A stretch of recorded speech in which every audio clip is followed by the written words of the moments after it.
கார்த்தி, என்னது இது? ஏன் பார்த்தா உனக்கு எப்படி தெரியுது? என்னன்னு இது உனக்கு தெரியாதா? பாட்டி இவளை பாருங்க. ஏண்டி, ஆசையா சேலை எடுத்துட்டு வந்திருக்கா, என்னன்னு கேட்குற? எடுத்து என்ன கலர் பிடிச்சிருக்கு என்னன்னு பாருடி. அதை விட்டுட்டு என்னது இதுன்னு கேட்குற? சேலை உனக்கு தெரியாதா? அப்படி சொல்லுங்க பாட்டி. இவளுக்கெல்லாம் நீங்க தான் கரெக்டு. நல்லா நோஸ்கட் கொடுப்பீங்க. நம்ம பேசுனா நம்ம வாயை அடிச்சிருவா. ஆனா நீங்க இருக்கீங்கல்ல, நீங்க சரியான ஆளு. இவ எப்படி இப்படி பேசுறான்னு இப்பதான் எனக்கு தெரியுது. எல்லாம் உங்ககிட்ட இருந்து வந்ததுதான் போல. பாத்தியாடா, சைடு கேப்ல அந்த பாட்டியை அசிங்கப்படுத்துறேன். நான் என்னடா அப்படியே வாய் பேசுறேன்? இல்ல பாட்டி, நீங்களும் வாய் பேசல, சாதனாவும் வாய் பேசல, நான் தான் வாய் பேசுறேன். கார்த்தி, எதுக்கு இவ்வளோ சாரி? இதை நான் பார்த்து செலக்ட் பண்ணணுமா? நீங்களே பார்த்து செலக்ட் பண்ணி வாங்கிட்டு வந்திருக்கலாம்ல. இதுக்கு போய் இத்தனை சாரியை வாங்கிட்டு வந்திருக்கீங்க. இதை செலக்ட் பண்ணிட்டு மறுபடியும் வேற கொண்டு கொடுக்கணுமா? ஏதாச்சும் நீங்களே பிடிச்சதா பார்த்து செலக்ட் பண்ணிருக்கலாம்ல. இல்லைன்னா பாட்டியை கூட்டிட்டு போயிருக்கலாம். ஸ்வேதா கூட இன்னைக்கு வந்துருவா. அவன் வந்தோன்னு கூட போயிருக்கலாம்ல. ஏண்டி, அவனே ஆசையா உனக்கு பிடிச்சதை எடுத்துப்ப அப்படி சொல்லி வாங்கிட்டு வந்திருக்கேன். நீ பார்த்து எடுத்துப்பியா? அதை விட்டுப்புட்டு நீனே எடுத்துட்டு வந்திருக்கலாம்னு சொல்றேன். ஆசையா வாங்கிட்டு வந்திருக்கேன். உனக்கு பிடிச்ச மாதிரி பார்த்து ஒன்று ரெண்டு சேர்த்து எடுத்துக்கவே. சாதனா, இதுல ஏதாச்சும் ஒன்றும் உனக்கு இல்லை, எல்லாமே உனக்கு தான். என்ன கத்தி சொல்றீங்க? நிஜமாவா? இது எல்லாமே எனக்கு தானா? இவ்வளோ சாரி எனக்கு கிடைக்கணும் நினைக்கவே இல்லை. ஒரு சாரி தான் எடுத்துட்டு வருவீங்க அப்படின்னு நினைச்சேன். ரொம்ப தேங்க்ஸ். நீங்க எடுத்து கொடுத்தது எனக்கு அவ்வளோ சந்தோஷமா இருக்கு. இருக்கும் உனக்கு நல்ல சந்தோஷமாக தான் இருக்கும். என் புள்ள கையால் எல்லாத்தையும் வாங்கிக்கிறீல்ல. உங்கள் வீட்டிலேருந்து ஒன்றும் கொண்டு வர முடியாது. கேட்டால் யாரும் இல்லைன்னு சொல்லிக்க வேண்டியது. என்னத்தை அப்புறம் என் புள்ள தானே வாங்கி கொடுத்தாகணும். அதை நினச்சி தானே இந்த வீட்டுக்கு நீ வந்த. நமக்கு எல்லாம் செஞ்சிருவேன், நம்ம ராணி மாதிரி இருக்கலான்னு நடத்திட்டேன். வந்துட்டியாடி? உள்ள போயிட்ட நேரம் சந்தோஷம் வந்துருக்காது. உனக்கு எப்படித்தான் மூக்கு வேர்க்குமோ? கல்லுகாட்டம் அப்படியே வந்துடுறேன். என்ன ஜென்மமோ நீனா? நானுமே அந்த திட்டு உன்னைய திட்டுறேன். அடங்க மாட்டேங்கிறீல நீ. ஆமா, இவ்வளோ பேசுறீ என் பேத்தியை பற்றி. நீ உங்கள் வீட்டிலேருந்து அப்படி என்னத்தை கொண்டு வந்துட்ட? நீ கொண்டு வந்த ஜாமான்லாம் வீடு பூரா அடுக்க இடம் இல்லாமல் அப்படியே வெளியே எடுத்து போட்டிருந்தம்மா? இல்லை நகை நட்டு நிறைய கொண்டு வந்து பீரியட் பூரா சேர்த்து வச்சிருக்கியா? சொத்து பத்து ஏதாச்சும் கொண்டு வந்தியா? வண்டி காரு ஏதாச்சும் கொண்டு வந்தியா? என்ன மருமகளே, உன்னை தானே கேட்டுக்கிட்டு இருக்கேன். என் பேத்தியை மட்டும் வேகமாக துள்ளி குதிச்சுக்கிட்டு சொன்னேன். நீ என்ன கொண்டு வந்த சொல்லு, கேட்பான். இல்லைங்கத்த, நீங்கள் என்னென்னா இப்படி பேசுகிறீங்க? நான் வந்த காலம் என்ன, இப்போ இருக்கிற காலம் என்ன? இப்போ இருக்க காலத்துக்கு சும்மா சாதா குடும்பத்திலே எவ்வளோ போட்டு அனுப்புகிறாங்க, என்னென்ன சீசனத்தை செய்கிறாங்க. அதை தான் சொன்னேன். நீங்கள் என்ன அந்த காலத்துக்கு போகிறீங்க? நான் ஒன்றும் கொண்டு வரல தான், இருந்தாலும் குடும்பத்தை எவ்வளோ நல்லா நடத்தி இந்த அளவுக்கு கொண்டு வந்திருக்கேன். அது பத்தாதா? அப்படிதான் உன் மருமகளும் குடும்பத்தை நல்லா நடத்தி இதை விட முன்னுக்கு கொண்டு வருவா. அதையும் உனக்கு புரிய மாட்டேங்குது. எதுக்கெடுத்தாலும் தாய் தக்கன்னு குதிச்சுக்கிட்டு வர.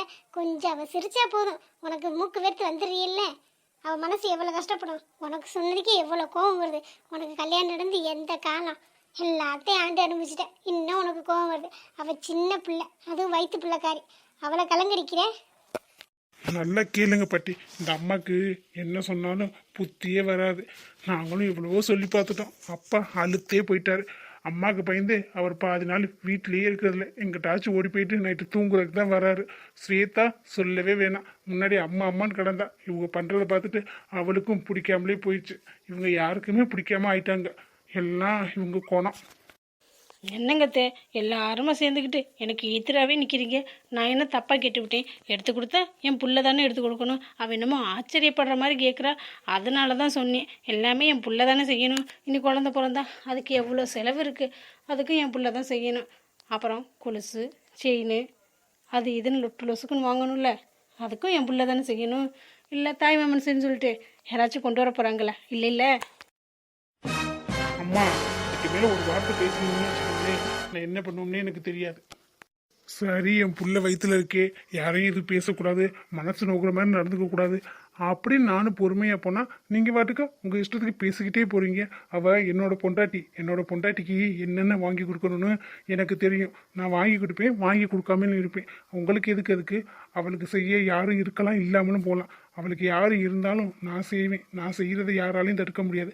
அதையே நீங்கள் குத்த கண்டுபிடிச்சி வரீங்க. ஆனால் உன்னானா நல்லா வரைஞ்சி கட்டிட்டு வந்துடுறீங்கடா. அண்ணே, அண்ணி, என்னது இவ்வளோ சேலை இருக்கு?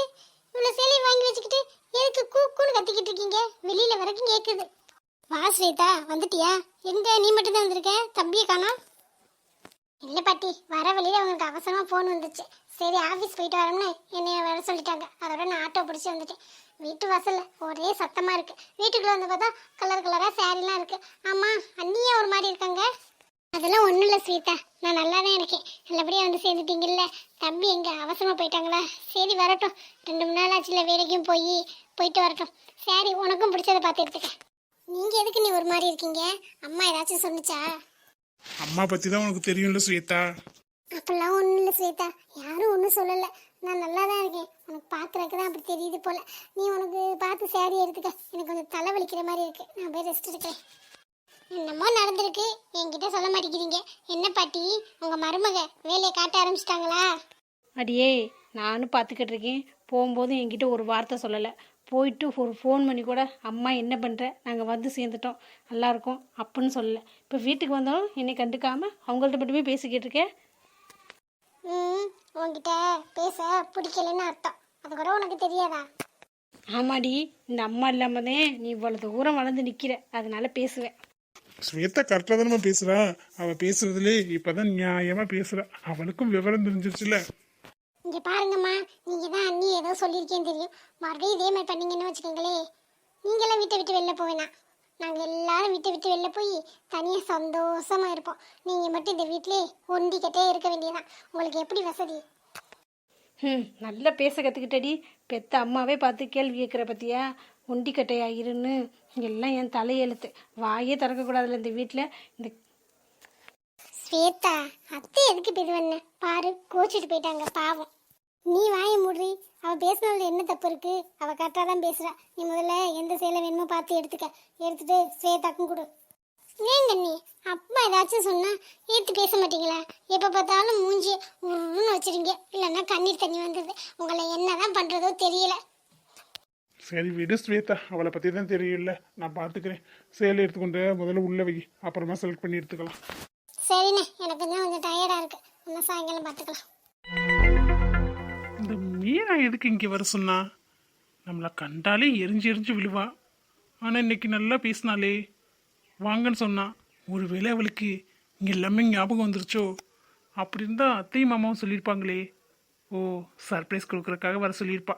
இருக்கும், நான் கும்பிட்ட கடவுள் என்னை கைவிடலை. ஆனால் வர சொல்லிட்டு இன்னும் காணுமே.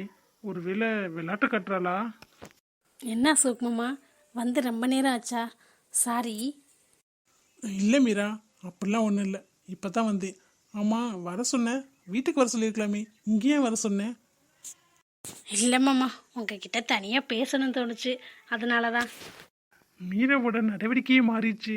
நான் நினச்ச மாதிரியே அவளுக்கு எல்லாம் ஞாபகம் வந்துருச்சு தான் நினைக்கிறேன். இல்லாட்டினா இந்த மாதிரி பேச மாட்டா. என்னை கண்டாலே சிடு சிடுன்னு விழுவா. நல்ல வேலை ஞாபகம் வந்துருச்சு, அது போதும். முதல்ல கோயிலில் போய் 108 தேங்காயை வாங்கி உடைக்க வேண்டியதான். சாரி மாமா, உங்களை ரொம்ப ஹர்ட் பண்ணிட்டேன். எவ்வளோ பெரிய தப்பு பண்ணிட்டேன். இப்போ தான் எனக்கு நினச்சா கில்ட்டியாக ஃபீல் ஆகுது. அதெல்லாம் ஒன்றும் இல்லை மீரா. நீயே ரொம்ப கில்ட்டியாக ஃபீல் பண்ணுற. நீ பேசுனதெல்லாம் நான் மனசில் வச்சுக்க மாட்டேன். நீ எப்போ நீ பேசுகிறதானே, உனக்கு அந்த உரிமை இருக்குது. எனக்கு தெரியும் மாமா, எனக்கு இல்லாத உரிமையா? எனக்கு தான் எல்லா உரிமையுமே இருக்குது. அது தெரிஞ்சு தானே உங்ககிட்ட பேச வந்திருக்கேன். உங்களை ரொம்ப கஷ்டப்படுத்திட்டேன். நம்ம 2 பேரும் கல்யாணம் பண்ணிக்கலாமா? என்ன மீரா சொல்கிற? நிஜமாக தான் சொல்கிறியா? இதுக்காக தானே நான் இவ்வளோ நாள் வெயிட் பண்ணிக்கிட்டு இருந்தேன். இப்போவாச்சும் உனக்கு எல்லாம் ஞாபகம் வந்துச்சு. அத்தைட்டையும் மாமாட்டையும் சொல்லிட்டியா? அவங்க என்ன சொன்னாங்க? ரொம்ப சந்தோஷப்பட்டிருப்பாங்களே. அவங்ககிட்டையும் சொல்லணும் தான், ஆனால் உங்ககிட்ட ஃபஸ்ட்டு சொல்லிவிட்டு ரியாக்ஷன் என்னென்னு பார்க்கலான்னு வந்தேன். உங்களுக்கு என்ன சந்தோஷம் தானே?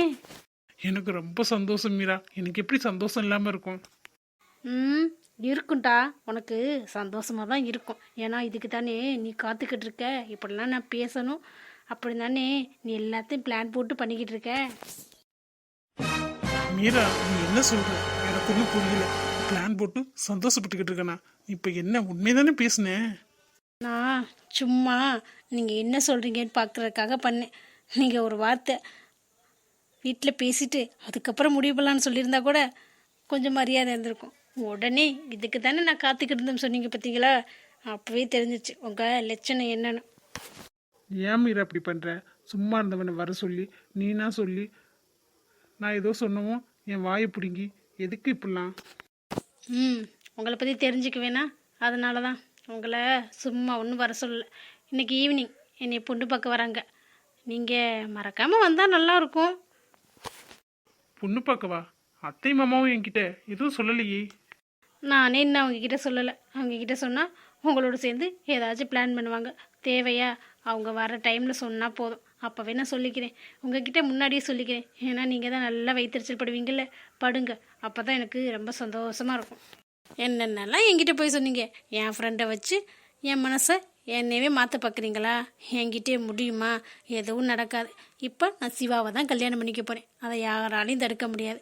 எங்கள் வீட்டிலேயே வேணான்னு சொன்னாலும் நான் அதை தான் பண்ணுவேன். சரி வரட்டா? ரொம்ப சந்தோஷப்பட்டுட்டீங்க போல். கொஞ்ச நேரம் சந்தோஷம்தான். இன்னைக்கா இல்லை பூரா ஆளுங்க. சரி அசோக் மாமா, நான் வரேன். மீரா எதுக்கு தான் இப்படி பண்ணுறா? அவளா வர சொன்னான், அவளா கல்யாணம் பண்ணிக்கலான்னு சொன்னான். பழசெல்லாம் ஞாபகம் வந்துருச்சுன்னு நினச்சிதான் ரொம்ப சந்தோஷப்பட்டேன். ஆனால் இவ என்னை இவ்வளோ கேவலம்னு நினச்சிக்கிட்டு இருக்கா. சரி, அவள் சந்தோஷமாக இருந்தால் சரிதான். இனிமேல் மீரா வாழ்க்கையில் குறுக்க போகவே கூடாது. எவ்வளோ கஷ்டம் வந்தாலும் சரி, மீரா சந்தோஷமாக இருந்தா அது போதும். தூரத்துல இருந்து பார்த்து சந்தோஷப்பட்டுக்க வேண்டியதான். எனக்கும் ஒரு மனசு இருக்குது, எவ்வளோதான் வலி அது தாங்கும். இனிமேல் உன் லைஃப்பில் குறுக்க வரவே மாட்டேன் மீரா. எங்கடாச்சும் போயிடலான்னு நினைக்கிறேன். கூடிய சீக்கிரத்தில் முடிவு எடுக்கணும். ஸ்வேதா டார்லிங். ஹே, நீயா? நீ என்ன இங்க? நீ ஜெயிலுக்கு போனேன்னு கேள்விப்பட்டேன். வெளியிலலாம் வந்துட்டியா? இந்த பொறுக்கி பயலுகளாம் ஈஸியாக வெளியிலேருந்து திரிவாங்க. கடையில் யாரையும் வம்புழுக்கலான்னு வந்தியோ? பொண்ணுங்க நிறையா வரும், சைட் அடிக்கலான்னு வந்துட்டேன் பொறுக்கி. என்ன ஸ்வேதா பண்ணுறது? பொறுக்கி தான் நான். அப்படி வளர்ந்துட்டேன். இனிமேல் மாற முடியுமா சொல்லு?